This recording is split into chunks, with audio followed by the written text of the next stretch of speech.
The bells are coming from inside his head now. His compass is spinning to coordinates that don't exist on Earth. The fog has erased everything, except one horrifying truth. The congregation just turned to look at him, all at once, like clockwork dolls. And in the silence between chimes, something is waiting. Storms roll through the Highlands like ghosts, leaving behind traces of things that shouldn't be. And sometimes the fog brings more than weather. Aidan Murdoch moved through the morning mist with the sure-footed confidence of someone born to these hills. He'd spotted a golden eagle circling Ben Nevis at dawn, tracked a family of red deer through Glen Coe without disturbing their grazing, navigated a treacherous scree slope in weather that would turn most hikers back to their cars. But this fog, this was different.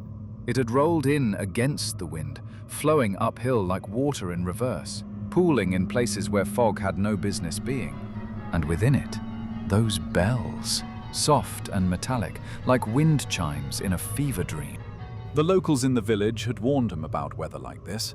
Fog that sings, they called it. Old Morag at the pub had crossed herself when she said it, muttering something about paths that appear only when they shouldn't. But the bells, they called to him.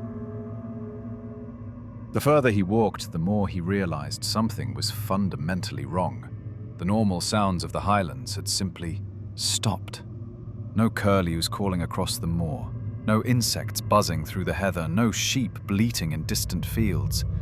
Just his boots on stone, his breath in the cold air, and those impossible bells. He tried to convince himself it was the fog. Sound travels strangely in weather like this, he told himself. But deep down, he knew better. Then he saw them. Little bronze bells, tarnished green with age, hanging from tree branches by frayed black ribbon. Dozens of them. Then hundreds, stretching back into the grey nothing, like a procession of tiny sentinels. Each one perfectly still in the windless air. None of them moving, but still. He heard them ring. Aidan reached for one, his fingers inches from the cold metal, when he noticed something else. The ribbon wasn't frayed from weather. It had been cut, deliberately. Each strand severed with surgical precision, as if someone had taken great care to hang each bell at exactly the right height, the right distance apart. He followed the line of bells deeper into the fog, each step taking him further from any path he recognized. The ground beneath his feet changed from highland grass to worn stone, smooth as if polished by countless feet over countless years. Then the trail ended, and the fog opened like a curtain. Before him stood a church, not ruined as it should have been, not on any map as it couldn't be, just there. Stone walls rising from the mist like something carved from the fog itself, ancient but somehow pristine. Gothic windows stared blindly into the grey, and above the heavy wooden door a bell tower disappeared into the clouds above. But no bell rang from the tower. The sounds came from everywhere and nowhere, as if the very air had learned to sing. The door opened without a creak, though it looked heavy enough to require 2 men to move. Inside it was warm, not the dry warmth of heated air, but something more intimate, like being held, like being breathed upon.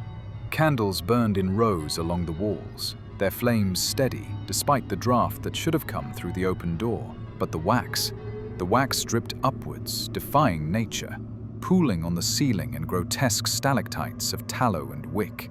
The pews were full. Dozens of figures sat in perfect silence, dressed in the black wool and rough linen of mourners from centuries past. Men in long coats with tarnished buttons. Women in bonnets that cast shadows across faces he couldn't quite see. Children in clothes too formal for their small frames. Hands folded in laps, perfectly still. Still as statues. Still as death. Aidan's footsteps echoed in the space, each sound seeming to hang in the air longer than it should. The congregation didn't acknowledge him, didn't turn their heads or shift in their seats. They simply waited. He moved down the center aisle, drawn by some compulsion he couldn't name. The altar ahead was carved from black stone, inlaid with symbols that hurt to look at directly. Not because they were horrific, but because they seemed to move when he wasn't watching, rearranging themselves into patterns his mind couldn't hold. Hymn books lay open in the pews, their pages yellowed and warped with age. But when he looked closer, the text was wrong. Words ran backwards across the page, letters that belonged to no alphabet he recognized, verses that seemed to describe things that shouldn't exist. On the altar sat a chalice, silver tarnished to black, filled with something that might once have been wine, but now looked thick as tar. Beside it, a leather-bound book lay open, its pages filled with names written in fading ink. Hundreds of names, thousands, and at the bottom of the most recent page, in fresh ink that gleamed wet in the candlelight, he saw his own name, forming letter by letter, as if written by an invisible hand. His heart hammered against his ribs. This isn't real, he told himself. Altitude sickness, hypothermia, something rational, something fixable. But his body knew better, every instinct screaming at him to run while his feet carried him deeper into the nave. Then, one of them turned its head, slowly, without blinking. A woman in the front pew, her bonnet casting deep shadows across features that seemed to shift in the flickering light. Her eyes, if they were eyes, fixed on him with an attention that felt like being dissected. She didn't smile, didn't frown, just watched. Then another head turned, and another. Row by row, the entire congregation swiveled to face him, their movements flowing like a single organism divided into many parts.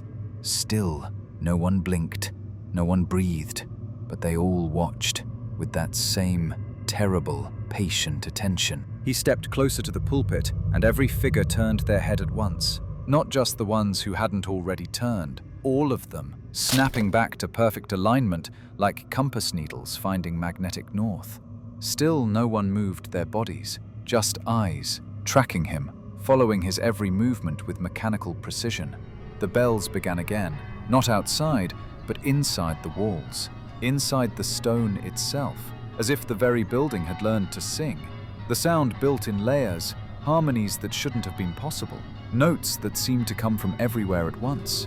Then, the priest walked in, not through the door behind Aidan, not from any entrance he could see. The man simply arrived, as if he had always been there, and Aidan was only now noticing him.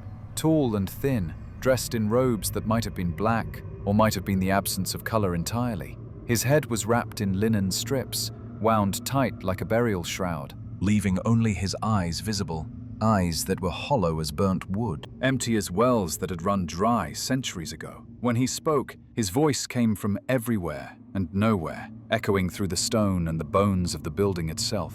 And when the words left his lips, wax ran from them like tears, pooling on his chin and dripping to the floor below.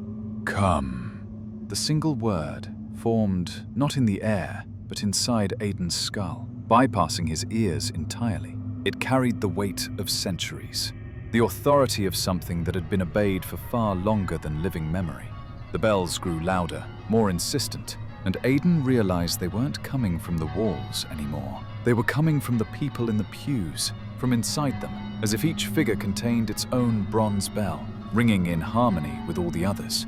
You heard the call. You followed the sound. You entered the holy ground. The candle flames began to flicker in reverse, their wax flowing back down to the holders, time itself seeming to bend around the edges of the room. The air grew thick, viscous, like trying to breathe through honey. We have been waiting. The vigil requires such concentration. After 300 years, even the most devoted souls begin to waver. The focus blurs, the purpose dims. Aidan tried to run, but his feet stuck to the stone, not as if held by some physical force, but as if the floor had remembered him, had claimed him, had decided he belonged there, and always had. Behind him, the congregation began to sing, not words, but sounds that predated language, harmonies that hurt to hear, but impossible to ignore. Their mouths opened in perfect unison, revealing not teeth or tongues, but darkness, deep, endless darkness that seemed to go on forever, and still none of them blinked. They were never meant to blink, the priest whispered, his voice now coming from directly inside Aidan's skull. Not once in 300 years. The bells ring when one is about to falter, when the concentration breaks, when the vigil ends. The truth hit him like cold water. The congregation wasn't waiting for a service to begin. They were the service. They were the prayer, the offering, the sacrifice. They were the bells themselves, their souls bound to bronze and stone, ringing out across the moors to call others to join them. We are the guardians of something older than your Christ, older than your crosses and your steeples.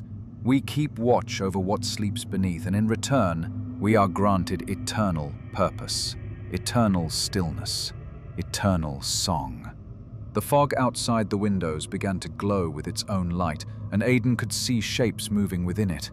More figures approaching through the mist, drawn by the bells just as he had been. A woman with a walking stick, a young couple holding hands, a child who had wandered too far from home. "The fog brought you," the priest said, and now Aidan could see him clearly. Not a man at all, but something that had once been a man, stretched thin by centuries of waiting, held together by will and ritual and the weight of eternal watching. "That makes you next." Aidan felt his feet sink deeper into the stone, felt the cold seep into his bones, felt his eyelids growing heavy with the weight of forever. Around him, the congregation continued their wordless hymn, their voices blending with the bells until he couldn't tell where one ended and the other began. The last thing he saw before his eyes stopped blinking was the book on the altar, and his name written there in ink that gleamed like fresh blood. Below it, new names were already forming. The woman with the walking stick, the young couple, the lost child. And outside, the bells kept ringing. As another hiker entered the fog, drawn by the sound that promised warmth and shelter and an end to the loneliness of the Highland trails. They say he's still in there, eyes wide, just one more figure who never blinks, adding his voice to the eternal chorus that calls across the moors when the fog rolls in. If you hear bells in the Highland fog, don't follow. That's not wind chimes in the distance. That's not music at all. That's the church breathing in.